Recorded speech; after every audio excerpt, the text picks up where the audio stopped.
Cinemação, o seu podcast sobre cinema. Acesse nosso site cinemação.com. Cinemação.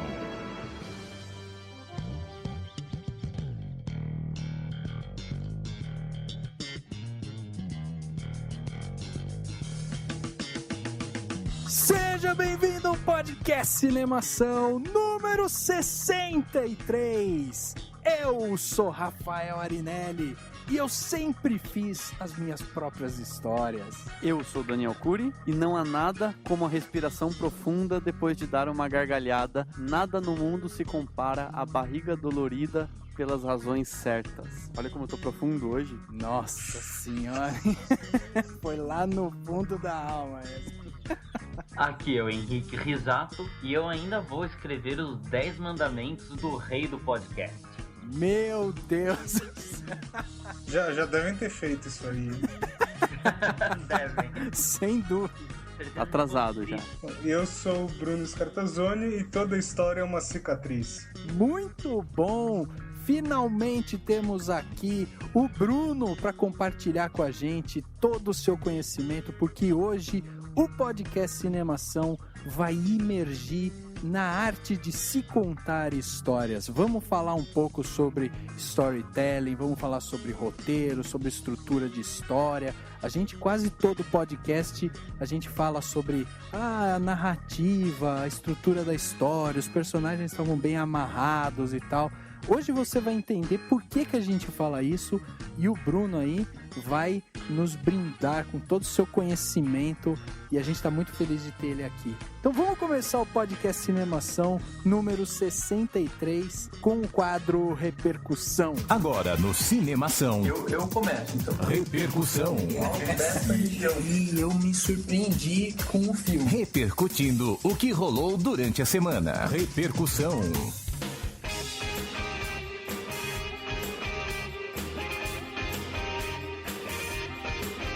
Começando mais um quadro Repercussão. Henrique, as pessoas estão se perguntando: nossa, por que a voz do Henrique hoje está tão robótica? E qual seria a sua explicação para elas? É porque eu sou uma versão caipira do C3PO.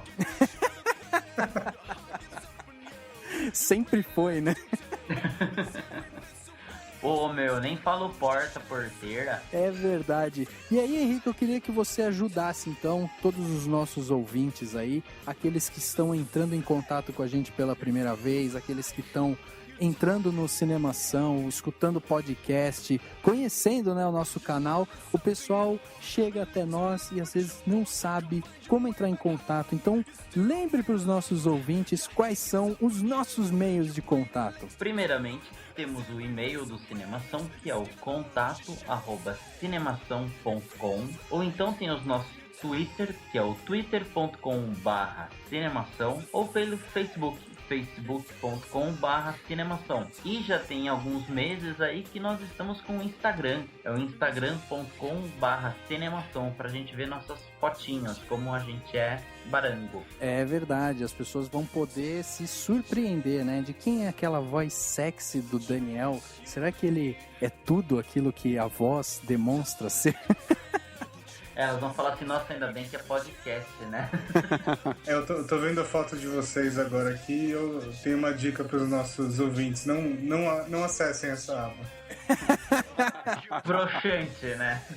É um bando de nerd falando sobre cinema, né? Basicamente isso. Então não espere que tenham pessoas bronzeadas, por exemplo, falando: a gente não toma sol. Sol é algo que não está dentro do nosso conceito. A gente gosta de ficar sentado em uma cadeira confortável vendo o computador. E tem o seu caso, né, Rafa? Que toma sol e fica parecendo um pimentão. Exatamente. Bom, a gente tem alguns comentários legais aqui para ler pro pessoal aí. Na verdade, bastante coisa chegou. Eu vou começar aqui com um comentário que a gente recebeu do Twitter. Quem mandou pra gente foi a Marcela, que é do interior de São Paulo. E ela fez uma pergunta: na opinião de vocês, qual o melhor filme de aventura para se assistir com a família? Olha só que pergunta mais ampla, né? E aí, para responder, obviamente, que eu vou pedir pro Bruno dar uma dica de um filme. Pô, sei lá, Goonies, serve? Perfeito. Eu acho que é um bom filme pra família, né? Cara, acho que Goonies, o próprio Indiana Jones também é um bom filme, né, pra você assistir com a família. Muito, muito, muito bom. Faz sentido. Ou então um desenho, tipo Up da Pixar. Ou aqueles... Agora acho que o que a gente tem que se perguntar é que tipo de família é a dela também, né? Isso é importante. Vai que é uma família meio doentia, assim, a gente pode escolher outros tipos de filme. É verdade. Tem aí Hannibal, né, por exemplo. Mas, cara, tá cheio de filme aí, Marcela. Você, inclusive, entrando lá no Cinemação, você vai conseguir ver vários filmes. Se você entrar lá, tem uma abinha chamada Crítica. A gente tem várias críticas lá, a gente classifica de 0 a 5 estrelas, né, ou claquetes, os filmes. Então você vai poder ali dar uma navegada e ver mais ou menos o que tem de filme legal. Mas ó, o que o Bruno falou, os Goonies é muito bom, vale a pena assistir. É um filme que, sei lá, pra quem nasceu ali perto da década de 80 e tal, né, 90, vai lembrar com carinho de Goonies, porque realmente... é um filme que marca o coração de várias e várias pessoas pela história, né? Uma história super singela, né? Uma história super sincera, né? E acho que por ter reprisado, né? É tipo Castelo Rá-Tim-Bum, assim. A gente gosta porque viu várias vezes. Tipo Lagoa Azul. Agora eu tava pensando, tem um filme sobre família, né? Muito interessante, que é o Massacre da Serra Elétrica. Né? É sobre família, dependendo do seu tipo de... Marcela, né? Isso. Dependendo do tipo da sua família, pode ser que siga. Que do mal. Tô brincando, Marcelo. Bom, tem aqui pra mim um comentário que o Mariel Fernandes fez num post que divulgava o trailer de um desenho, e ele comentou assim: ia te elogiar, mas procrastinei. Gosto muito do blog e vivo usando os posts para alardear minha falsa cultura sobre o cinema. Eu achei muito legal, porque foi um elogio espontâneo, né? Ele falou que gosta do... enfim, eu achei que ele já tinha uma vez comentado que gosta do meu texto, mas enfim, eu só achei que não combinou porque foi bem num post que, tipo, assista o trailer, né? Não tem muito além disso. Mas valeu aí, Mariel. Brigadão. E sempre que você tiver alguma opinião ou qualquer outra coisa aqui que você quiser dividir ou uma sugestão, é só mandar que a gente tá aqui. Daniel tá aceitando o que for dividir, o Daniel tá aceitando, né? Pois é, né? E você, Henrique, o que você tem de comentário bom aí pra gente, hein? Quem mandou o comentário que eu vou ler foi o José Carlos Machado, de Maceió, e ele mandou sobre o nosso podcast passado, que a gente falou sobre o Thor, o Mundo Sombrio. Ele mandou assim: fala galera do Cinemação, tudo bem? Gostei muito do podcast sobre Thor, achei que vocês entendem bastante do mundo Marvel e também dos personagens. Porém, gostaria de pedir a opinião de vocês sobre algo que me deixou curioso. Ao assistir o filme, tive a impressão de assistir o mais do mesmo. Ou seja, será que esses filmes de super-heróis já não estão ficando batidos? Sempre com a mesma formulinha. Abraços e parabéns pelo trabalho. Bom, acho que esse comentário casa bem com o tema do podcast de hoje, né? Que assim, ele perguntou da história, né? Da mesma fórmula. Eu acredito que a Marvel, ela pegou uma ideia central de fazer uma grande saga e dividi-la por filmes de 2 horas, 1h30, 2 horas cada uma. É uma estrutura narrativa, né? O que eu acho que não pode acontecer, por exemplo, a DC querer inventar, fazer o mesmo jeito, entendeu? Cada um faz, um quer dividir em 30 filmes, o outro divide em 3, que nem o Christopher Nolan fez com o Cavaleiro das Trevas. Eu acho que pode, assim, começar a fase 13 da Marvel, tipo, daqui 30 anos, vai ficar meio tosco, são filmes, né? Quem quiser se aprofundar mais, procura a história em quadrinhos, um desenho animado também. Eu acho que acaba gastando muito. Esse tipo de filme de super-herói acaba sendo super valorizado e o cinema acaba até perdendo um pouco de espaço. E eu também acho, a gente tem que pensar também que se trata de Hollywood, de um investimento muito grande, eles precisam ter certeza do retorno. E para isso, eles usam a estrutura narrativa, que a gente pode até conversar sobre isso mais pra frente aqui nesse podcast, mas eles vão usar uma estrutura que já todo mundo já conhece, eles não vão tentar inovar nesse ponto, porque corre o risco de perder o público que eles precisam garantir, porque eles precisam ganhar muito dinheiro em cima desses filmes. Isso a gente precisa sempre lembrar também. Já até me adiantando um pouco aqui ao assunto, então eu só queria lembrar que a estrutura, na essência, a estrutura é sempre a mesma, né? Então isso não tem muito que a Marvel mudar, né? Sei lá, o único estilo que muda a estrutura talvez seja uns filmes mais iranianos, mais europeus, assim, que não é, né, o que a Marvel quer fazer, obviamente, não é esse o público que ela quer atingir. Mas o que muda aí no meio são os elementos, a criatividade com que você usa essa fórmula e tudo mais. E aí eu não vi o segundo filme do Thor, mas pode ser que o ouvinte tenha razão aí, pode ser que tenha faltado com isso, não sei.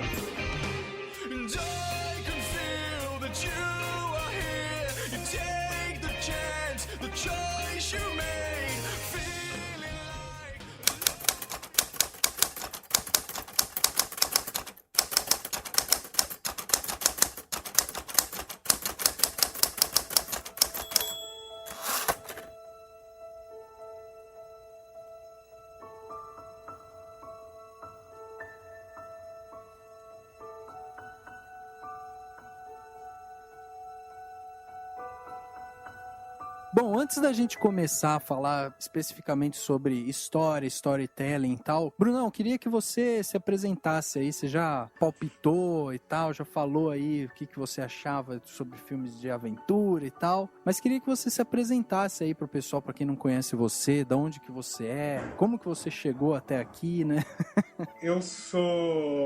Originalmente eu sou publicitário, né? Hoje em dia, meio difícil definir o que eu faço, mas eu acho que eu sou uma mistura aí de escritor, roteirista e publicitário. O que eu faço basicamente é criar e escrever e contar histórias para marcas, né? Ou envolvendo marcas, ou enfim, envolvendo objetivos corporativos ou de organizações. E eu acho que o que me faz mais famoso aí nas redes sociais é o fato de eu dar aula de storytelling para esse público, né? Mais para publicitários, mas também para jornalistas, para, sei lá, para gente que trabalha com entretenimento de uma forma geral, enfim. Hoje a gente pode dizer que você trabalha, então, especificamente com histórias mesmo, né? Isso.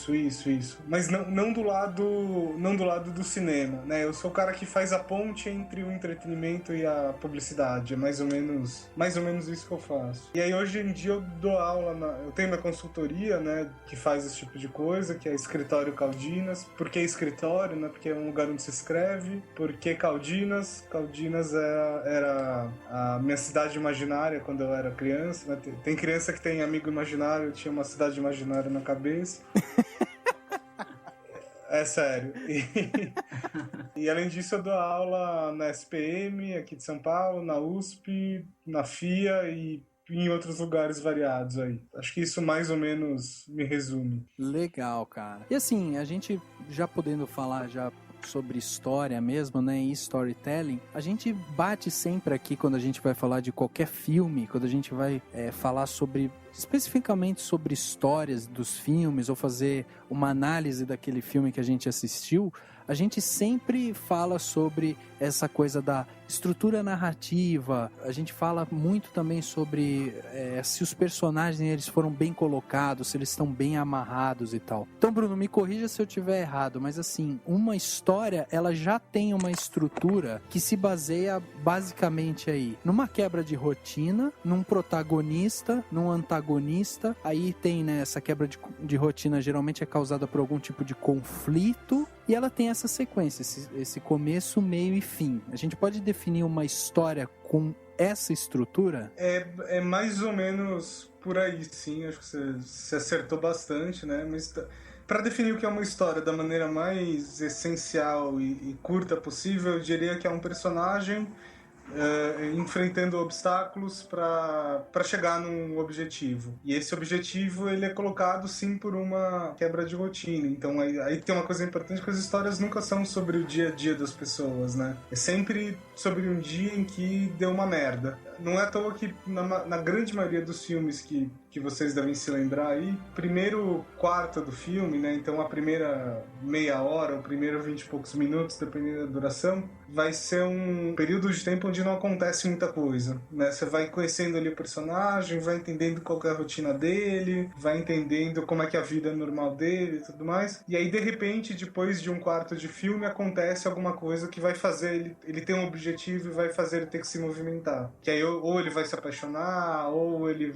sei lá, ou vai surgir um inimigo, sei lá, ou o mundo tá entrando em colapso, né? Aqueles filmes meio catástrofe, ele tem que sobreviver.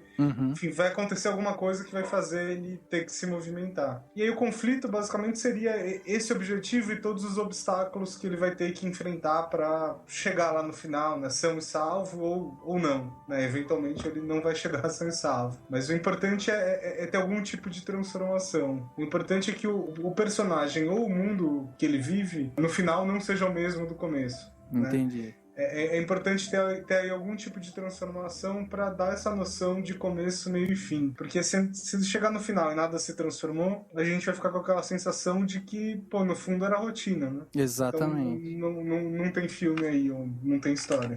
E quando a gente fala de antagonista, não precisa ser necessariamente nem também precisa ser necessariamente um super vilão estereotipado, né? Pode ser uma sociedade inteira, né? Pode ser um ambiente. Sim. Eu diria que você precisa ter uma força antagônica, né? Precisa ter alguma coisa que se coloque contrário ao objetivo do protagonista, né? Que aí pode ser assim, o super vilão, pode ser um antagonista que é um cara normal, mas não é um vilão, né? Desses caricatos. Pode ser a sociedade inteira, né? Então, um exemplo disso, o povo contra Larry Flint. Pode ser circunstâncias também, né? Então, por exemplo, o filme Catástrofe. Você não tem um vilão em si. O vilão é a natureza, sei lá são os maias, né? Vai saber quem são os vilões aí nesse caso. Mas é importante ter uma força antagônica, porque o exemplo que eu sempre gosto de dar é com comédia romântica, né? Então eu vou imaginar o filme do tipo mocinho se apaixonou pela mocinha. Se ele for lá jogar um chaveco na mocinha e a mocinha não for uma feminista radical de Facebook, ela já topou o chaveco do cara e em 5 minutos você resolveu a história, né? Não pode ser assim, porque você precisa, sei lá, contar a história durante 1h30, 2 horas. Se for num livro, sei lá, pelo menos umas 100 páginas. Se for em quadrinhos, umas 30 páginas. Então alguma coisa precisa acontecer precisa existir algum tipo de força que se coloque entre o personagem e o objetivo. Aí nesse caso aí de comédia romântica, a gente até pode bater uma bola sobre isso. Mas o que normalmente acontece? O ex-namorado da menina chega na cidade e ainda ela tá meio dividida e tal, não sabe pra onde vai. Aí ele resolve esse problema, né? Ele acha que tá quase conseguindo, acontece mais alguma merda lá. Que é, por exemplo, chutem vocês aí, vamos fazer um jogral. O que acontece em filmes românticos? Ela tem um conflito com o pai, pode ser? Pode ser. Tipo, o pai não gosta do cara. Ou o pai quer que ela case, ela é judia, o pai quer que ela case com um judeu e o cara não é judeu. Pô, perfeito, assim. Perfeito. O cara é um árabe, vamos já fazer o filme mais... Um exemplo que é bem batido é, tipo, ela descobre que o cara só deu em cima dela porque, tipo, ele apostou que ele ia conquistar, ou coisas assim, né? O que mais a gente vê, né? Isso, também. Tem uma outra coisa interessante, né? Então, geralmente esse conflito, ele vai surgir em cima de uma característica do personagem. Se você for conversar com roteiristas, eles geralmente vão utilizar a expressão falha de caráter. Eu não gosto muito dessa expressão, porque caráter aí vai ficar parecendo que o cara é mau caráter, tá? Mas não é isso. É pesado, né? É pesado. É muito mais porque lá fora, personagem é character, né? Mas aqui no Brasil essa tradução não fica tão boa, assim, então... Caráter não seria a índole, é isso? Caráter não é a índole, mas é muito mais uma característica. Então, por exemplo, um personagem que é muito ligado na questão do tempo, né? Ele é aquele cara que, assim, cada segundo conta, super executivo e tal. O que vai acontecer, né? Qual que é o conflito do filme? Pô, ele vai ser desafiado justamente por aí. Tô falando do Náufrago aqui, por exemplo. Né? Que o cara, sei lá, é super executivo da FedEx, no começo do filme ele tá falando lá que cada segundo conta pra entregar as encomendas e tudo mais. mais, aí de repente ele cai na ilha, tem que aguentar, sei lá, anos esperando o tempo passar. Olha que interessante, a característica desse cara que é testada, e não necessariamente tem a ver com a índole dele, né? É simplesmente o jeito que ele é. É justamente essa quebra de rotina, né? A gente pode até dizer que é uma busca por você tentar, de alguma maneira, explorar aquele ponto fraco na personalidade do personagem, né? Isso.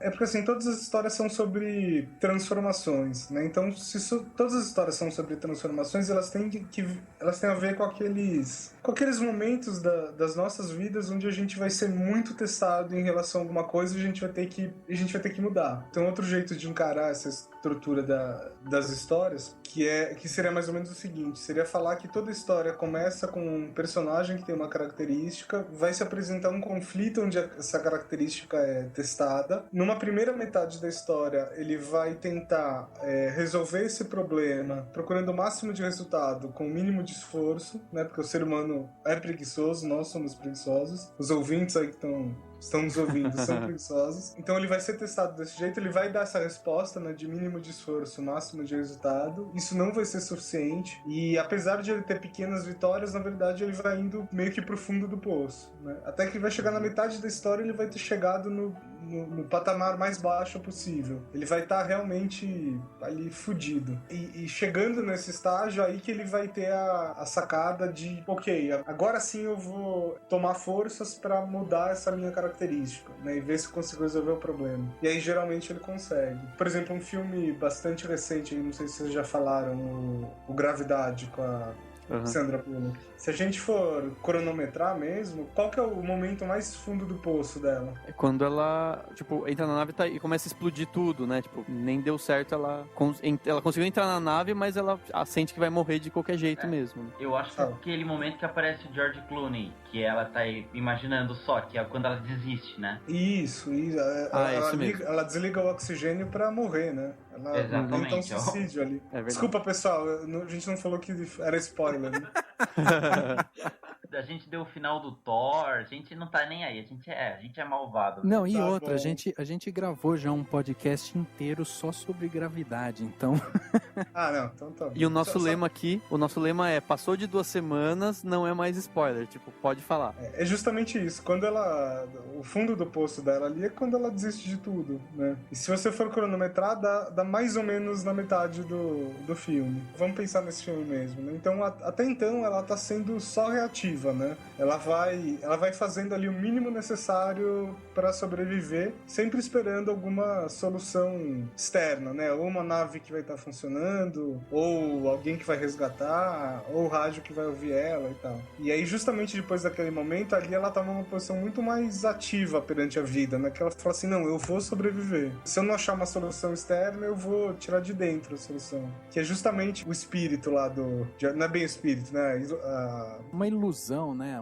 É a ilusão do George Clooney. Então, tudo bem que aqui eu tô dando um exemplo bem fácil de sacar, porque é um filme com 2 personagens, né? Não dá pra ter nenhuma dúvida de quem é o protagonista. Os personagens são até relativamente rasos, assim, então também não dá pra ter nenhuma dúvida de qual é o conflito, de qual é esse momento. Mas você vai pegar isso num filme com 10 personagens, onde todos têm um nível de protagonismo mais ou menos forte, começa a ser difícil de sacar aí, né? Quem é quem, qual que é o conflito do filme e tal. Mas, enfim, eu acho que o Gravidade é um bom exemplo pra gente tentar entender isso.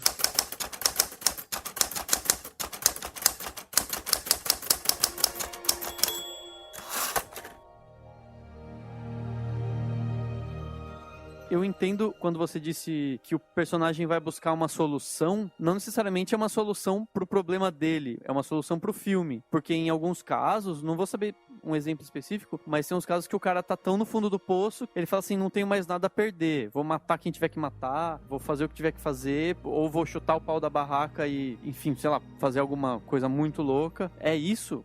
Mas o chutar o pau da barraca é uma tentativa de sair do fundo do poço, né? Sim. Tem um filme, acho que bem interessante, que também eu tô lembrando agora, que é aquele... É um filme com a Kate Winslet e o Leonardo DiCaprio. Acho que foi apenas um sonho, ou era apenas um sonho. Não sei se vocês viram esse filme. Eu acho que é isso mesmo. Que Sim, é quase que um Um filme de conflito o tempo todo, né? Entre o casal e tal, né? Exato. E chama Revolutionary Road, né? Em inglês até. E aí, desculpa o spoiler de novo aí pra quem não viu, mas eu acho um filme bem interessante. O que dá pra ver é o seguinte, os dois estão insatisfeitos com a vida deles lá na cidade que eles estão, né? Que eu não lembro qual que era. E o DiCaprio, ele tem um emprego onde ele faz cartões, né? Ele escreve, ele é tipo um redator de cartões. Sabe esses cartões que você encontra em papelaria? Feliz aniversário do Garfield e tal, esse tipo de coisa. E ele é um escritor meio frustrado, ele quer viver outra vida e tal, não sei o quê. E aí ele e a Kate Winslet, lá, que é a mulher dele, resolvem se mudar pra Paris, né? E tentar uma outra vida. E eles fazem lá as contas e tal, não sei o quê, vão meio na loucura, mas eles conseguem se planejar lá mais ou menos pra ir. E aí eles estão quase que meio que fugindo da vida deles pra tentar uma outra coisa e tal. E aí justamente nessa hora que o DiCaprio meio que toca foda-se no trabalho dele, né? E como ele já vai embora mesmo, ele começa a escrever os cartões do jeito que ele acha que deveria, e não do jeito que ele acha que o chefe dele gostaria. E aí o que acontece no filme? Ele começa a escrever cartões maravilhosos, né? E aí o chefe dele começa a achar ele o melhor funcionário que ele tem, começa a fazer proposta pra ele ficar, e dar aumento, e dar um novo cargo, enfim. Mas é justamente isso, né? Ele chegou no fundo do poço do problema dele, que é, ele não estava contente com a vida dele, com o dia a dia dele, e resolveu tocar o foda-se. Quando ele toca o foda-se, as coisas se transformam. Sim. Só que esse é um filme meio curioso, porque o final não é feliz, né? Apesar de tudo, o final é bem infeliz. Mas, enfim, esse é um outro assunto. Então, nesse filme aí, o personagem do Leonardo DiCaprio é o protagonista, e não a Kate Winslet, certo?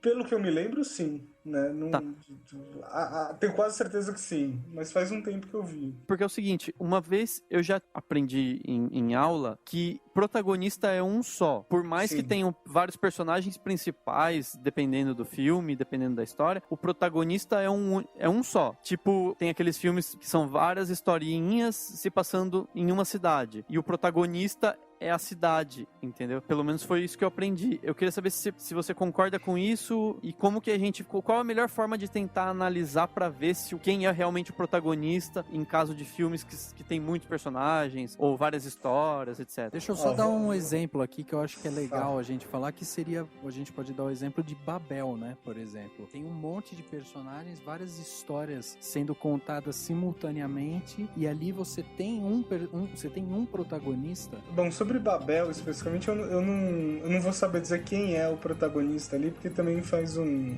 bom tempo que eu vi e não vi com esse olhar. Mas, a princípio, toda história tem um protagonista, né? Só um. Acho que o jeito mais simples de entender quem é o protagonista é o seguinte: geralmente o protagonista é aquele que é o mais cutucado pelo conflito. Ah, tá, entendi. Né? Porque, por exemplo, Lost, você tem um monte de gente lá, mas eu não tenho dúvida que o Jack Shephard é o protagonista. Inclusive porque o Lost começa e termina com ele. Quer dizer, essa já é uma dica que, tudo bem, aí fica fácil de saber. Mas em um caso de um filme que você tem várias situações acontecendo, outro exemplo que eu tenho assim, que me vem na mente é simplesmente Amor. Você tem ali vários personagens que têm conflitos amorosos e que ao decorrer do filme cada um deles vai se resolvendo de alguma maneira, né? Mas tem um que aparece um pouco mais que os outros, se eu não me engano.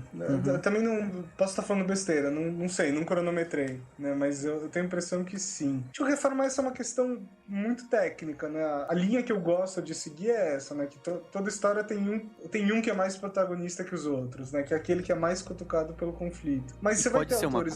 Pode ser uma coisa? Em que sentido? Porque o que eu tinha ouvido falar já do caso do Babel, por exemplo, é que o protagonista realmente seria a bala que é atirada, porque é ela que está envolvida por todos os acontecimentos e que ela que causa os outros, etc.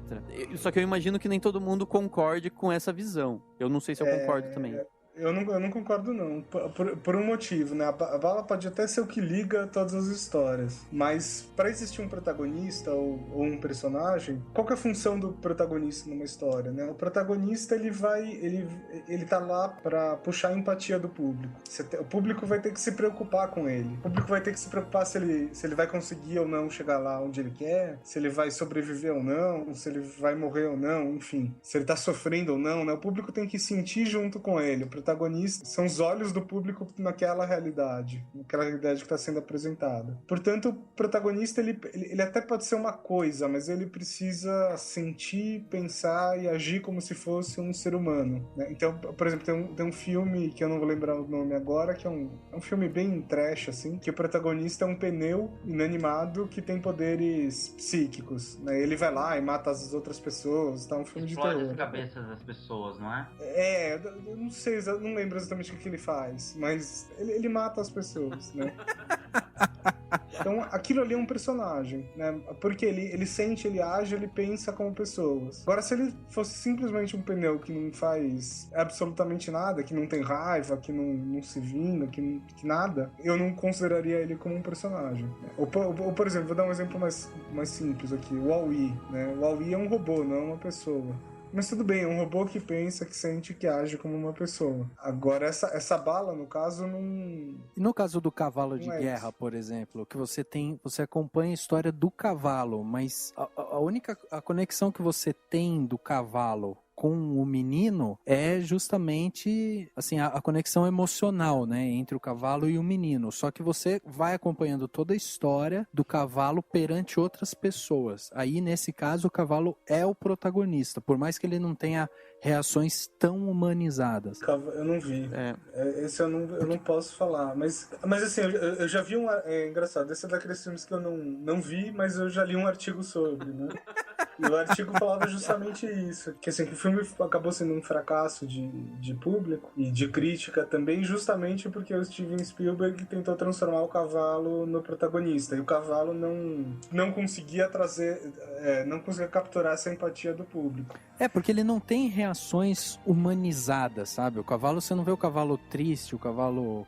Você não vê isso, mas ele tem você só sabe que ele tem uma relação afetiva pelo menino que cuidou dele. Ou talvez... Eu tava pensando agora que talvez o protagonista seja o menino e talvez, não sei se você concordaria com isso, Bruno, mas pode acontecer de um filme não conseguir ter a empatia das pessoas porque nem o próprio filme sabe quem é o protagonista, o filme se perde, muda de protagonista ao longo da narrativa, assim? Pode acontecer, sim. E aí até entra uma outra questão aqui, né? Como a gente tem essa estrutura de uma história, quer dizer, a gente tá falando aí de conflito, tá falando de antagonista, de protagonista e tal. O que a gente pode considerar que transforma uma história de sucesso ou não, assim? É justamente ter esses elementos bem explorados ou não, assim? Quer dizer, uma história mal contada é aquela história que não revela tão bem, não cria essa conexão emocional e tal. A gente pode considerar isso um fator determinante para uma história de sucesso? Pô, essa é uma pergunta bem difícil. Mas eu acho que você deu uma boa pista, assim, se eu pudesse escolher uma coisa, né? Porque eu acho que no fundo é um fator de muitas coisas, né? É a atuação, é a qualidade técnica, é a campanha de marketing, sim, né? Isso obviamente traz uma influência, é o tema da história, é o roteiro, é um monte de coisas, mas se eu pudesse elencar uma só, eu acho que é justamente esse poder de conexão emocional, né? Uhum. E aí a gente vê vários filmes que são muito bem feitos, que tem a campanha de marketing, que tem atores famosos, que tem 1 milhão de efeitos especiais de todos os tipos, que tem explosões, que tem tudo que vocês possam imaginar. Só que no final das contas você sai da sala de cinema ou termina o seu DVD e você fica se olhando e fala assim, pô, mas e daí, né? O que essa história quis me dizer? Exatamente. Acho que tem vários filmes de ação hoje em dia que são um pouco assim. Isso, Mercenários da vida. Exatamente. Mercenários da vida. Que você fala assim, pô, mas o que essa história quis me dizer? Né? Exatamente. E acho que isso tem muito a ver com o motivo pelo qual o ser humano conta histórias, né? Que um dos principais motivos, além de entreter, né? Obviamente, que talvez seja o que mais aparece, né? A camada mais superficial. Um desses motivos é justamente transmitir conhecimento, né? Passar instruções para a vida. Uhum. Então, geralmente, quando a gente vê um filme bom, ele tem uma instrução muito, muito clara. Uhum. E geralmente é uma instrução de um cunho mais filosófico mesmo. Exatamente. Que tem a ver com uma visão de mundo do autor da história ou do diretor, enfim. Mas eu acho que os filmes que deixam a desejar são justamente esses. Tanto que a gente vê vários filmes sem orçamento que eventualmente estouram.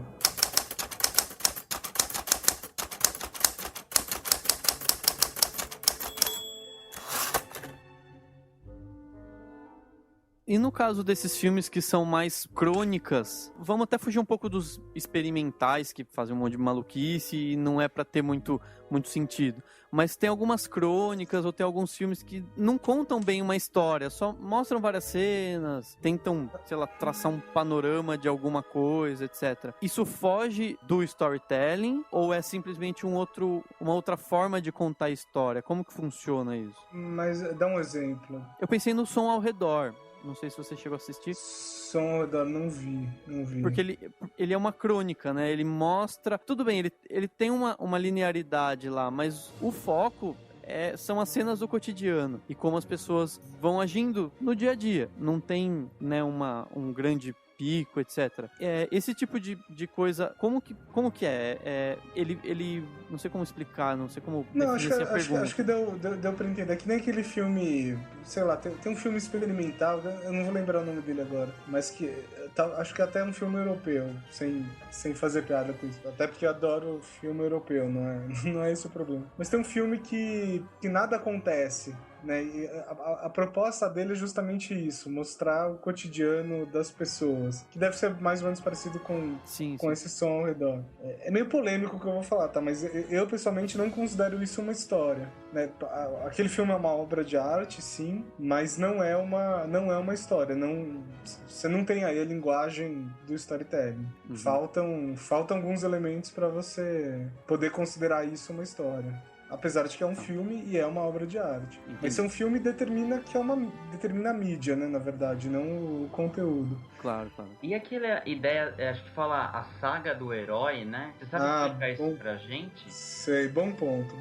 Isso começa com um cara que chama Joseph Campbell, que é um cara que estudava mitologias ao redor do mundo, né? E assim, histórias mitológicas de todos os povos, de todas as épocas, povos inclusive que nunca se conectaram, né? Nunca se encontraram. Ele estudava essas mitologias ao redor do mundo aí, e o que ele descobre é que todas essas histórias mitológicas tinham um formato comum. Aliás, tinha uma estrutura comum. Obviamente, você mudava os elementos de uma sociedade para outra, né? Então, sei lá, os índios brasileiros tinham a onça pintada, os chineses tinham os dragões, os índios americanos da América do Norte tinham, sei lá, os búfalos, né? Não sei, tô chutando aqui um pouco, mas é mais ou menos isso. Mas a estrutura dessas histórias eram sempre as mesmas, né? E acho que de uma forma muito resumida, a estrutura dessa história é o seguinte: você começa com um cara comum, né, que é meio que um Zé Ninguém. Ele recebe um chamado para uma aventura e num primeiro momento ele fala que não, né? Ele tá com preguiça, aquela coisa do mínimo esforço, máximo resultado. Ele fala que não é com ele, né? Que salvar o mundo o quê, né? Quero ficar aqui tomando... Quero ficar aqui na minha sombra. Quero ficar aqui tomando Todd, exatamente isso. Mas aí acontece alguma coisa onde ele é compelido a entrar nessa aventura de um jeito ou de outro, né? Contra a vontade dele. E aí, a partir do momento que ele entra nessa aventura, ele vai entrar num mundo metaforicamente fantástico, né? Às vezes é fantástico mesmo, às vezes é só metaforicamente. Mas enfim, ele vai entrar num mundo que não é o dele, em algum espaço que é desconhecido para ele. A partir daí, ele vai passar por uma série de treinamentos e provações, né? Até que ele vai chegar lá no final, no clímax, e vai resolver o problema dele. E aí tem o retorno para casa, né? Ele volta para a realidade conhecida e aí a realidade inteira tá transformada. Então a estrutura da jornada do herói ou do monomito é mais ou menos essa. Mas não é muito diferente da estrutura que a gente tinha comentado, né? Justamente com a quebra da rotina, esse ponto de virada. Não, na essência é a mesma coisa, só que a jornada do herói ela tem elementos um pouco mais específicos, né? Então, por exemplo, isso do protagonista ser sempre um Zé Ninguém, né?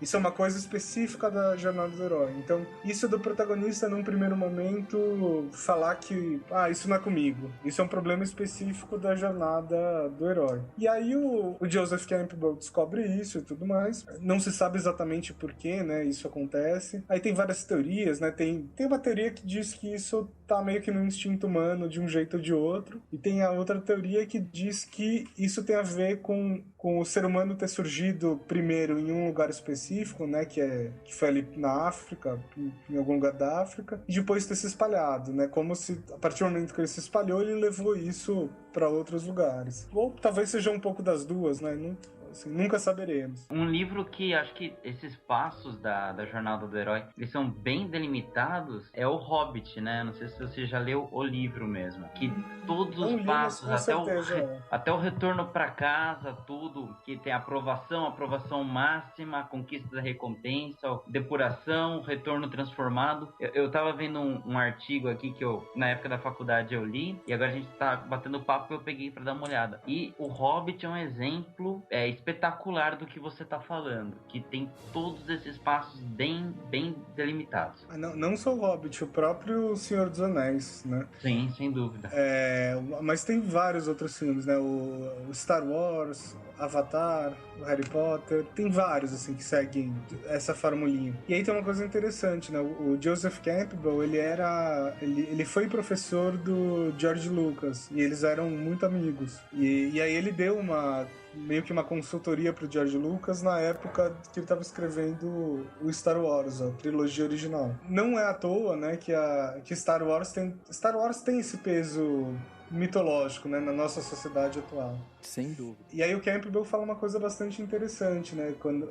Depois do lançamento do filme, ele fala assim que nas antigas mitologias esse espaço desconhecido era sempre um lugar da Terra, né? Ou era embaixo da Terra, ou era um pântano, ou era o reino vizinho, era alguma coisa assim. E aí quando o Star Wars é feito, né, em 1977, o homem já tinha pisado na Lua fazia 8 anos, né? Acho que pisou na Lua em 69. Então, assim, o espaço desconhecido daquela época era o céu mesmo, né? Era o espaço, era o que estava acima das nossas cabeças. E aí ele disse que Star Wars, o próprio Campbell falava que Star Wars era uma das grandes histórias mitológicas aí do nosso tempo.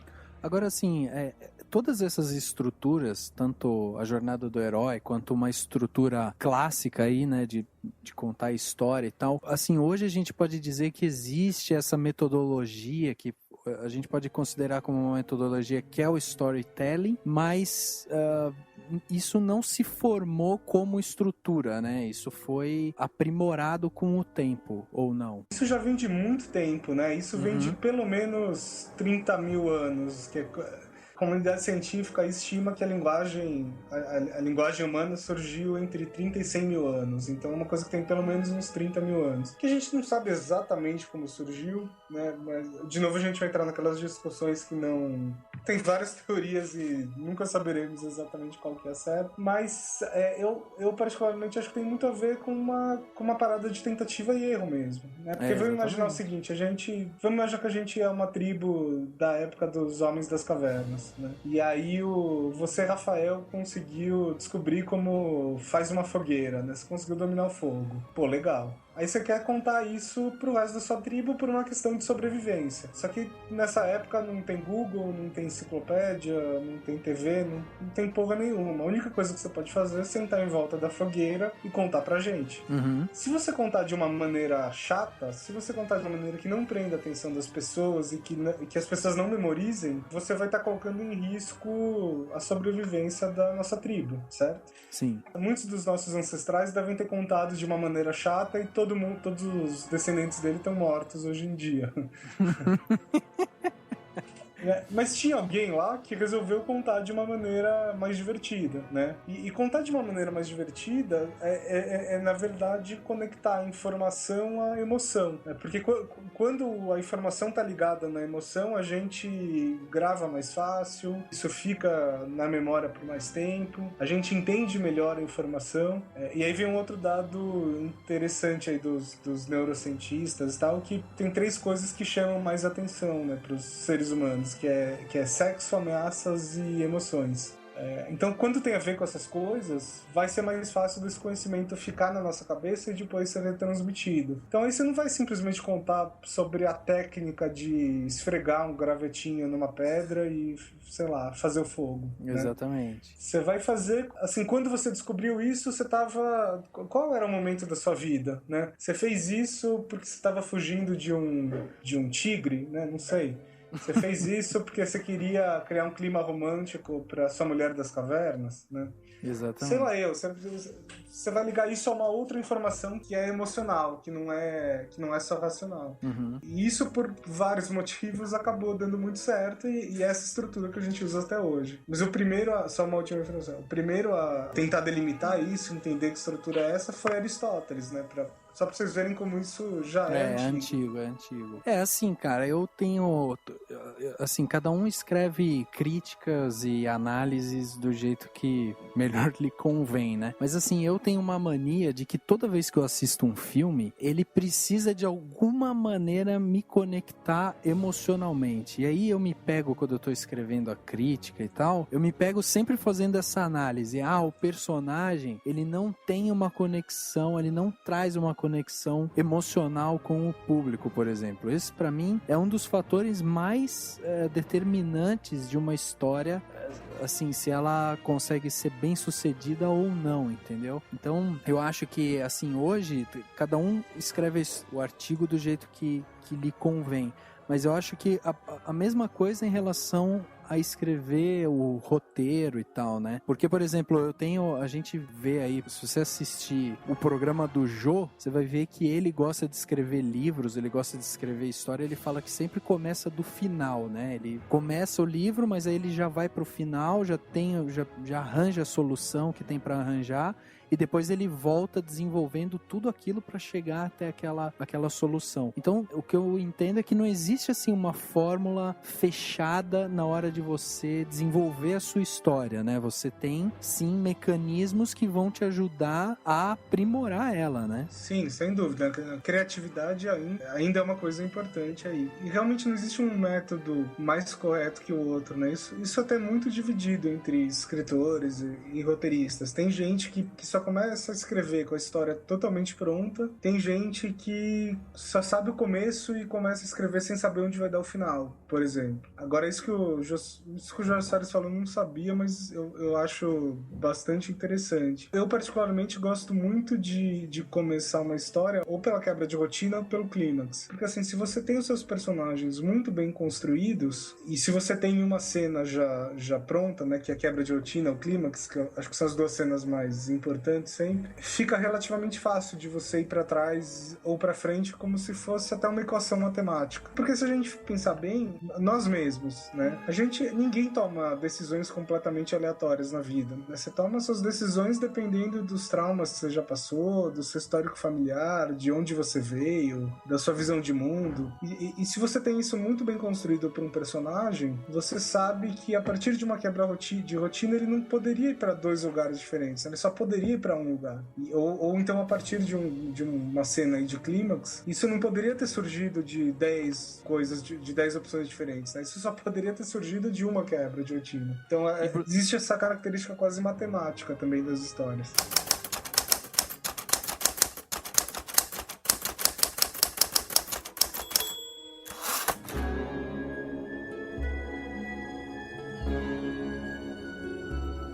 Tava lembrando, assim, das várias situações em que eu vi criancinhas contando história, né? Super legal. Do jeito que as crianças pegam e inventam que tem sei lá, o ratinho que aconteceu isso e aquilo. E aí o que eu queria entender é o seguinte, daí é uma forma de pedir pra você defender o que você faz, porque é o seguinte, eu imagino que seja quase que natural a gente criar histórias que tem uma quebra de rotina, depois tem uma solução, etc, etc. Porque a gente assiste tudo isso, a gente consome isso o tempo inteiro. O que ajuda pra um roteirista, enfim, pra qualquer pessoa que vai trabalhar a contar histórias, estudar isso aprofundadamente e não apenas imitar no bom sentido, no sentido de se inspirar naquilo que essa pessoa já consumiu, os bons livros, bons filmes, os bons quadrinhos, etc. Ótima questão do Daniel, hein? Pro Bruno... ótima questão mesmo. Pro Bruno vender o peixe agora. É engraçado, né, até que quando eu dou meus cursos e tal, sempre tem um aluno que no final fala assim, pô, mas eu quero uma formulinha, né? Eu quero um negócio lá que tenha umas frases e tal, e aí tem umas lacunas, eu preencho a lacuna e saio com uma história pronta. E não é assim que funciona. A importância de você saber como funcionam esses elementos e como funciona essa coisa do storytelling, eu acho assim, mais importante do que saber quais são os elementos é saber por que esses elementos estão aí. E o ponto é o seguinte, as histórias são uma ótima ferramenta para você capturar a atenção das pessoas, né? Lembrem-se sempre do exemplo dos homens da caverna lá querendo passar informação sobre a fogueira. Então a história talvez seja a melhor ferramenta que você tenha para prender a atenção de alguém. E se a gente for pensar, talvez hoje em dia a sala de cinema seja um dos únicos lugares onde as pessoas ainda conseguem ficar 2 horas sem olhar no celular para ver o que está acontecendo no mundo de fora. Né? Então todos esses elementos eles trabalham nesse sentido, né? Então por que tem que ter um conflito, por que tem que ter um monte de perrengue, né? Por que tem que ter obstáculos para o personagem vencer, por que o seu personagem tem que ser feito de carne e osso e você tem que ter dúvida se ele é capaz de vencer ou não, porque são justamente esses elementos que vão fazer com que você fique com aquela sensação de e agora, né? O que vai acontecer, né? Ah, meu Deus, e agora? Será que ele vai conseguir ou não vai conseguir? É isso que vai fazer com que alguém fique 2 horas numa sala de cinema sem olhar o celular. É isso que vai fazer com que uma pessoa que não tem tempo pra nada mais, mesmo assim consiga toda noite pegar um livro e ler mais 50 páginas até chegar no final. Só que assim, mesmo que você queira quebrar as regras, você precisa dominar as regras antes. Uhum. E o que acontece geralmente com gente que não tem uma noção mínima dessas coisas e se mete a escrever é que tem livros chatos, livros arrastadíssimos. Vou dar até um exemplo conhecido. Paulo Francis, uma época, se meteu a escrever livro, né, de ficção. Uhum. E aí ele foi muito criticado porque, assim, ele colocava lá, sei lá, 50 personagens no livro, né, e aí um personagem aparecia na página 3 e depois só no final do livro. E aí não faz sentido nenhum, porque você não acompanha, né? Tudo bem, Paulo Francis acho que era um gênio, mas talvez não como escritor de ficção. E aí ele claramente é um exemplo de que cagou pras regras e obviamente não teve sucesso. Não teve sucesso.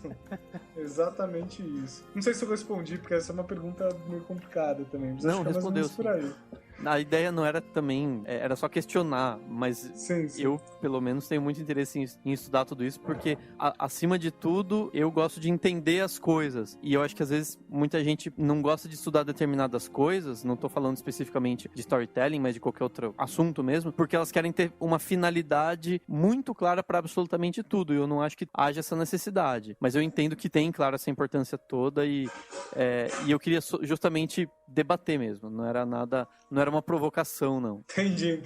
Eu acho até legal a gente dizer, né, Dani? Eu e o Daniel, a gente tem um roteiro de um curta pronto, e uma vez até eu conversando com o Daniel, a gente discutindo sobre a história e tal, ele virou pra mim e falou assim, não, é engraçado que o cara, quando a gente tá escrevendo o roteiro ele nunca tá pronto, né? Ele nunca tá 100% pronto, porque a gente que tá escrevendo e que vai buscando essas informações, a gente quer até aprimorar mais a história. Daí cria-se um apego pela história tão grande, e no fim a gente acaba tentando desenvolver ela para tentar chegar numa coisa que é quase uma perfeição, mas é difícil você chegar naquilo, até por conta desse monte de conhecimento, né? Que daí você estuda, você vai ver exemplo, e aí é difícil, né? Você chegar num final. E isso eu acho que é o que torna um roteirista ou um escritor tão especial, porque acima de qualquer coisa, o cara precisa ter um desapego por um troço que ele tá desenvolvendo um tempão ali, né? Em cima de um monte de estudo que ele fez. E mesmo assim, ainda pra ele não vai nunca tá perfeito, né? Ah, sem dúvida. Eu sou um caso, por exemplo, que assim, por mais que eu não tenha história fechada na minha cabeça, se eu não começar a escrever, eu nunca vou começar. Tudo bem, eu falei uma redundância absurda aqui, ó. Mas é certo. Mas o que eu quero dizer, por exemplo, tem gente que gosta de ter a história inteira completa na cabeça, né? Eu não posso ser assim, porque se eu ficar esperando ter a história completa na cabeça, eu nunca começo. Então, sei lá, isso é uma questão de estilo de cada um aí, de preferência de cada um. Mas eu acho que você tem toda razão, tem um desprendimento desprendimento, sim. E tem uma outra coisa de desprendimento aí, que é você colocar a sua história no mundo, né, independente da mídia que ela vai estar, e a partir do momento que você coloca ela no mundo, cada um vai interpretar do jeito que quiser, né? Sim. Então, às vezes você criou uma cena lá pensando numa coisa, e aí, de repente, vem um crítico de cinema e vai falar que você estava pensando em outra, sabe? Exatamente. Às vezes até muito mais interessante, né? Você vai pagar de poeta aí, e você estava querendo ser óbvio. Exatamente.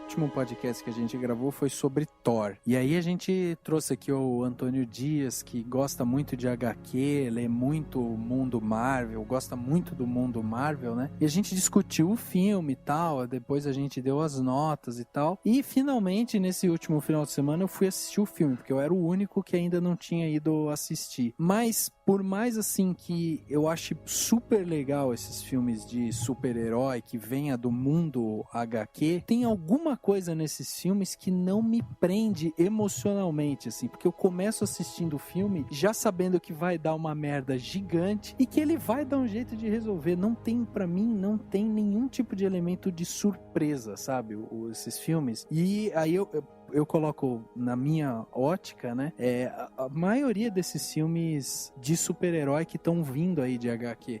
Então até volto um pouco ali pro comentário que o José Carlos mandou pra gente, de ter sempre a mesma formulinha, assim, né? E eu acho que é isso, assim, tipo, tá ficando muito, muito batido, muito efeito especial, e a história em si, ela já não tá tendo aquele peso que poderia ter, sabe? Eu acho que o melhor exemplo pra falar disso é a diferença entre o primeiro Homem de Ferro e o segundo. O terceiro eu nem vi, pra falar a verdade, mas eu já sei que é ruim. A diferença entre o primeiro e o segundo, né? Tudo bem, o segundo teve várias coisas além da história aí que ajudaram ele a fazer sucesso, né? Foi o primeiro filme da Marvel, foi o retorno do ator lá, o Robert Downey Jr., né? Esse aí. Tudo bem, foi muito bem feito, foi contra várias expectativas ruins e tudo mais.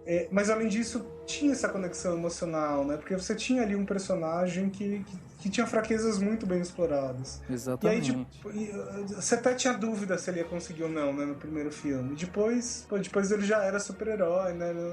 E tem aquela coisa curiosa, né? Porque por mais que você saiba que o cara vai ser o Homem de Ferro, você quer saber como ele vai se tornar o Homem de Ferro.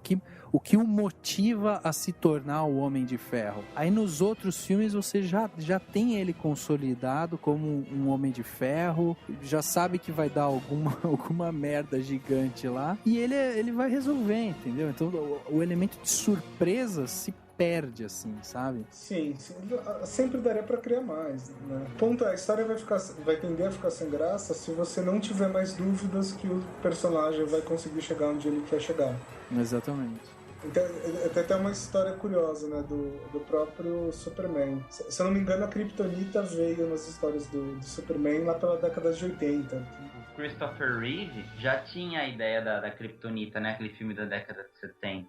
É verdade, não, é verdade. Falei uma besteira enorme. Então veio muito antes. Mas, de qualquer maneira, tirando a questão da data, que foi uma besteira enorme, qual que é o lance da Kryptonita, né, pro Superman? O problema é que criaram um personagem que era basicamente perfeito. E aí tudo bem, os roteiristas até faziam sempre vilões que eram um pouco mais fortes que o anterior e tal. Só que não tinha jeito do Superman perder, né? E chegou uma hora que o público percebeu isso. Pô, porque o cara que voa, né, que é a prova de bala, que tem visão de raio-x, que respira debaixo da água e no espaço, é possível matar esse cara. E aí a Kryptonita vem aí como uma sacada de assim, alguma coisa precisa colocar esse cara em risco. Porque o público já percebeu que ele é basicamente invencível e vai começar a ficar sem graça. Um outro exemplo que eu posso dar disso também é do filme do Lula. Alguém viu o filme do Lula? Ah, eu vi, cara. Eu vi o filme do Lula. O que você achou do filme do Lula? Ah, eu não gostei, viu? Tirando questões políticas, né? Tirando o filme, questões políticas, eu não gostei também. Achei, assim, principalmente o ator, assim, me incomodou muito, assim, a interpretação dele. Eu não sei, a história eu achei muito, assim, muito puxada pro heroísmo, sabe? Exatamente. Na minha opinião, um dos maiores problemas desse filme é que o Lula não tem defeito nenhum no filme, né? Exatamente. Ele é colocado quase como o Superman, né?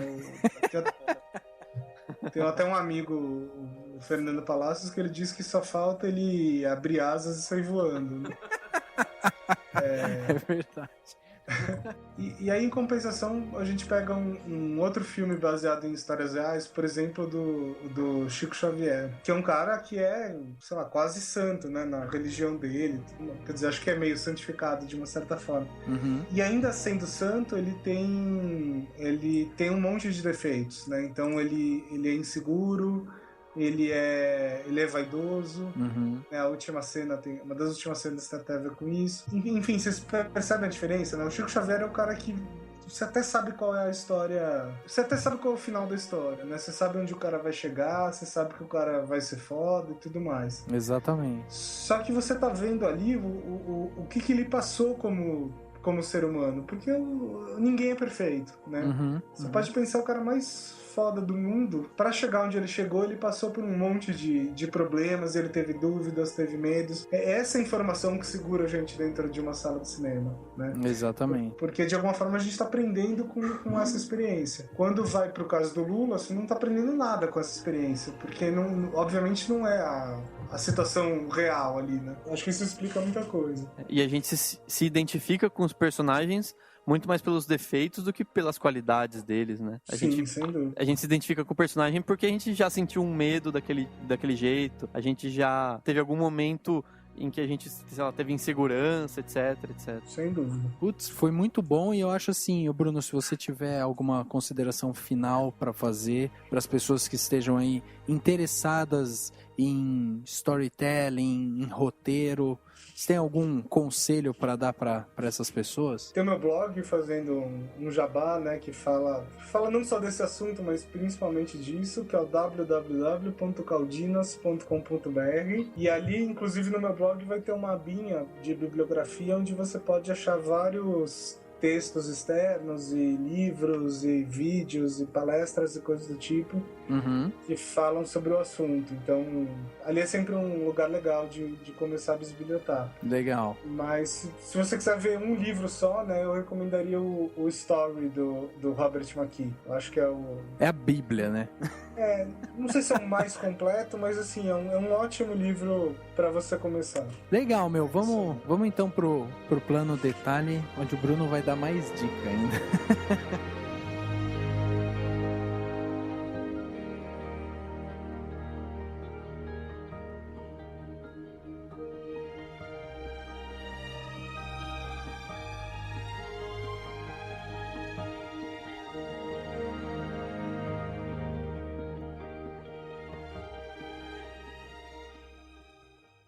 Checando os detalhes, conferindo cada frame, de olho no que importa pra você. Plano detalhe.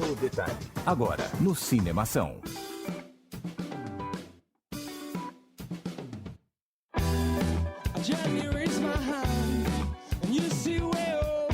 Mais um plano detalhe da semana, mais dicas para nossos ouvintes. E para variar, né, a gente sempre coloca o convidado na linha de frente, assim, é o cara que vai abrir o plano detalhe. Então, Brunão, eu já te expliquei o que é o plano detalhe, é aquela dica para a semana da pessoa e tal. Então, eu queria que você desse uma dica aí para os nossos ouvintes e tal, passarem a semana com isso na cabeça. Minha dica, eu vou dar uma dica de quadrinhos, pode ser? Lógico. Bom, primeiro assim, se você tiver um tablet ou um iPad ou um Android em casa, abaixe o aplicativo Comics, que eu acho que é um dos aplicativos mais legais aí para você comprar quadrinhos lá de fora e tal, num preço razoável e legal. E aí, quando vocês baixarem o Comics, procurem uma graphic novel lá dentro que chama I Killed Adolf Hitler. É muito bom, é uma revista de um cara francês, se eu não me engano. Não tenho certeza sobre essa informação, então não sei se ele é francês, não.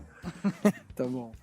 E ele desenha todo mundo como bichos, assim, né? Então, tipo, mais ou menos tipo Maus, aquele outro quadrinhos onde os nazistas são desenhados como gatos, os judeus como ratos. Enfim, independente de mouse, isso não importa. Ele desenha todo mundo como bichinhos e tal, e aí tem uma história sensacional envolvendo Hitler, um matador de aluguel e viagem no tempo. É muito bom. Sério mesmo. Sensacional, cara. Aliás, graphic novel é um negócio que eu não sei, mas eu tô sentindo agora que ela deu uma bombada, não deu, não? Pois é porque o público que lia quadrinhos antigamente, né, que era um grande consumidor, ele tá, como que eu vou dizer, ele se transformou, né? Ele não é mais o cara que vai na banca, o cara que vai na livraria. Exatamente. Ele não é mais o cara que quer empilhar um monte de revistinha no canto do quarto, né? Ele quer ter um produto bonito para colocar no centro de mesa. É o cara que cresceu e que virou mais ou menos adulto, tá certo? Começou a criar pelos agora. Exato.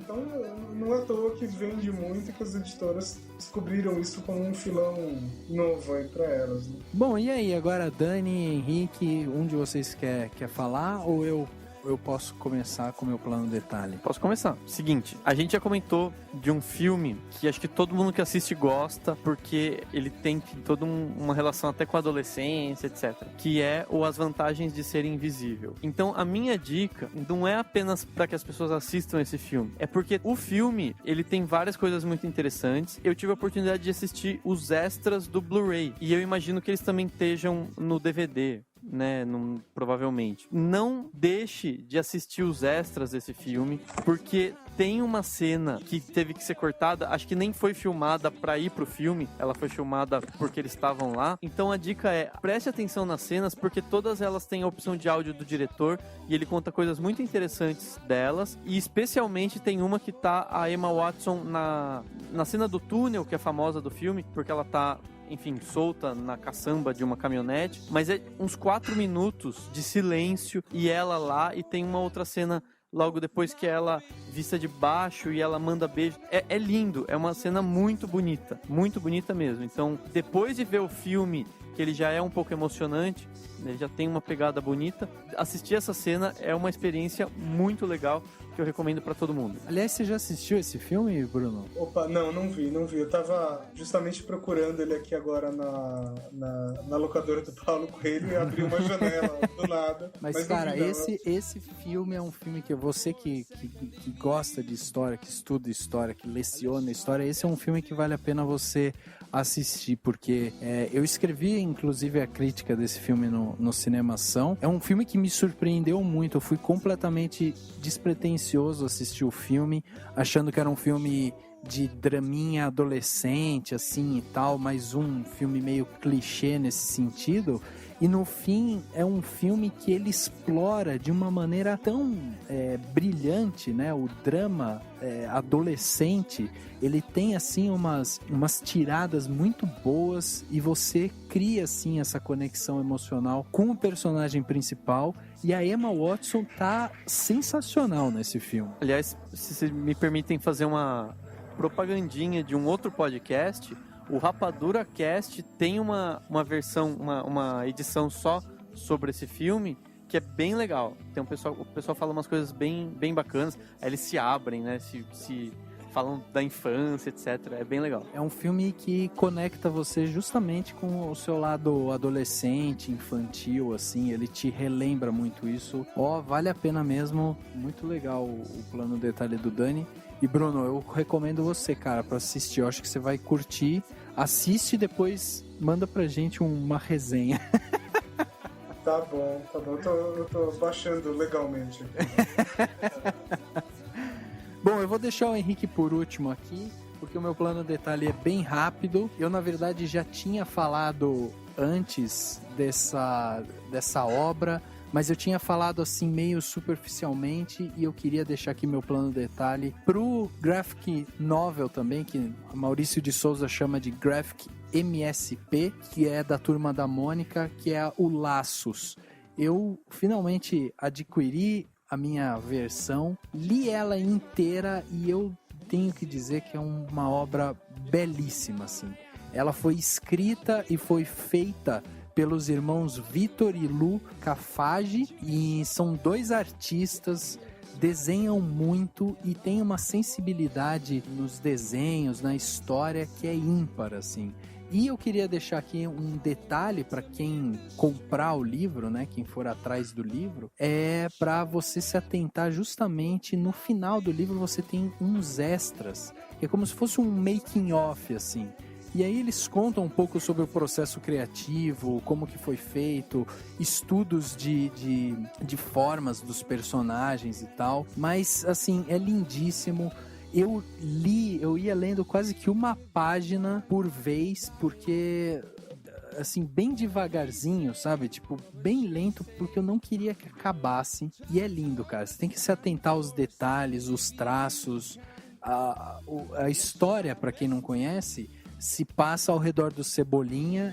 O Floquinho, que é o cachorro dele, acaba fugindo de casa e ele vai atrás do Floquinho junto com a turma da Mônica inteira, Magali, o Cascão, a própria Mônica. Eles vão atrás do Floquinho e aí a história se passa nessa busca. E a cena que o Cebolinha descobre que o Floquinho, assim, sumiu, é demais, assim, é de emocionar mesmo. A expressão do Cebolinha em descobrir que o Floquinho sumiu. Então, meu plano de detalhe vai de novo pra Turma da Mônica, Laços, a graphic novel do pessoal lá da Maurício de Souza. Bom, fiquei por último aqui, né? Sempre. Os últimos serão primeiro, hein, Rafael? É verdade. Demito você do podcast, hein? É verdade. Inclusive, se você estivesse em uma fila indiana e estivesse num mundo, assim, repleto de zumbi e você fosse o último, provavelmente você seria o primeiro a ser comido, né? Ah, não, porque eu ia ter uma baluarda, né? Que chama balestra. Ah, um balé. Você ia ter o balé. Ia dar um balé. Nem sei. Nossa, deixa eu falar meu plano detalhe aí, ó, moleque safado. Por favor. Falar uma informação muito interessante que rolou semana passada sobre o Guerra nas Estrelas episódio 7. A Lucasfilm, ela tinha abertas audições pro elenco lá na cidade chamada Bristol, na Inglaterra. Aí os papéis que o pessoal foi lá para se candidatar era para uma jovem de 18 anos chamada Rachel e para um rapaz de 20 chamado Thomas. Com certeza é um nome assim provisório, porque em Guerra nas Estrelas, Rachel e Thomas é muito simples para personagens, né? Você acha que vai se transformar no quê? Ah, cara, sei lá. Obi Rachel. Não, deve ser alguma coisa mais fofinha, porque agora a Lucasfilm é da Disney, né? Ah, é verdade. Vai ser Rachel Lee. E os personagens, uma característica interessante é que ambos eles são órfãos, sim, tiveram que aprender a se virar sozinhos e tudo mais. Pode ser que eles façam alguma coisa assim, que esses personagens dessa nova trilogia tenham nascido logo depois do filme, do episódio 6, O Retorno de Jedi. E agora o que acontece? Como, assim, ficou lotado, as pessoas não conseguiram participar das audições. Então a Lucasfilm, ela abriu a possibilidade para que fossem enviados testes por vídeo. E os melhores atores, eles vão ser chamados para fazer o teste presencial. E olha que louco, meu. E além da cidade de Bristol, essas audições ainda rolaram em Manchester, em Glasgow, que é lá na Escócia, em Dublin, em Londres mesmo, e na cidade de St. Louis, no estado do Missouri, lá nos Estados Unidos. Então, assim, várias cidades, e imagine quantos milhares de pessoas foram pra... Tipo, quem não quer participar de Guerra nas Estrelas, né? Pois é, mas você tem informação se são personagens relevantes pra história? Ah, acredito que sim. Esses dois devem ser até os protagonistas, cara. Porque, tipo, os atores da trilogia clássica, que seria o Mark Hamill, a Carrie Fisher e o Harrison Ford... Com certeza, tipo, não vai ser centrado neles. Eles vão ser, tipo, pô, aquele tiozão lá, gente boa, mestre Jedi lá, barrigudinho. ele que era o filho do Darth Vader, né? Ah, é verdade. Mestre Skywalker. Com certeza eles vão pegar, tipo, novos personagens e... A sua interpretação é fantástica, hein? Você... Obrigado, eu vou mandar meu vídeo pra lá, então. Manda seu vídeo, porque eu acho que, olha, grande chance de você ser aí a Rachel. Ui!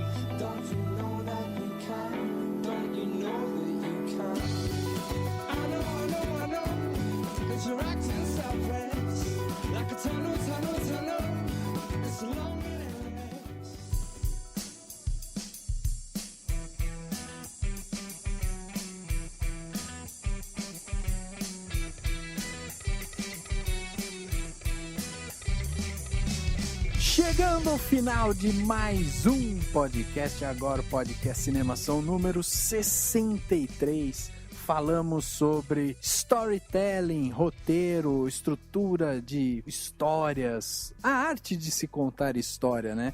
E hoje a gente teve aí a participação do Bruno para nos ajudar aí a explicar todo esse conceito para os nossos ouvintes. Eu achei que foi muito bom, gostei muito da participação aí do Bruno. Brunão, então muito obrigado, cara, pela sua participação, por disponibilizar aí seu tempo para conversar aí com a gente. Com certeza a gente vai chamar você quando você já estiver melhor e tal, 100%.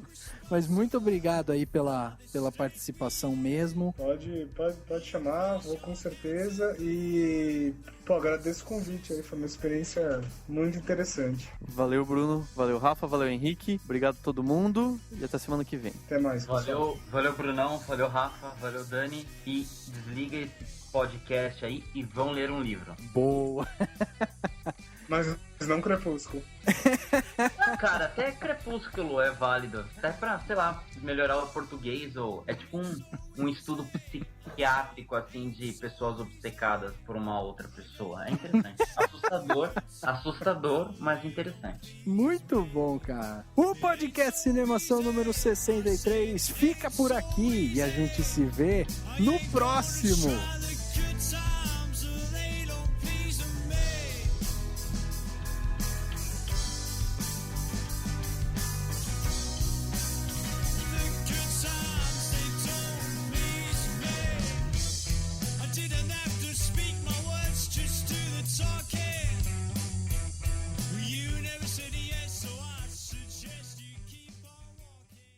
Ação.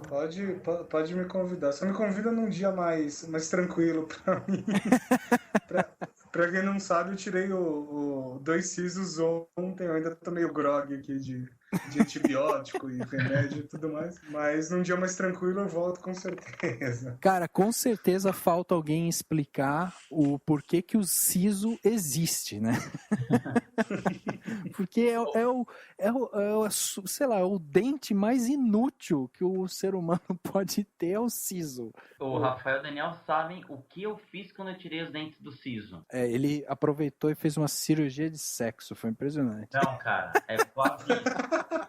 Brunão, eu li em uma semana os 4 livros da saga, com aspas com os dedos, Crepúsculo. E foi aí que ele trocou de sexo. Eu precisava assim, de algo pior que a dor, né? Que eu tirei os 2 de baixo. Eu precisava de algo pior que a dor da cirurgia do dente do siso. Então eu falei, vou ler esse livro que todo mundo tá falando. Não tinha lançado nenhum filme até. Foi interessante, eu fiquei meio assustado com a personagem principal. Não é um conselho pra você. Olha, o primeiro livro dos 50 Tons eu li e nem tinha nenhum problema de saúde. Eu li porque eu quis mesmo.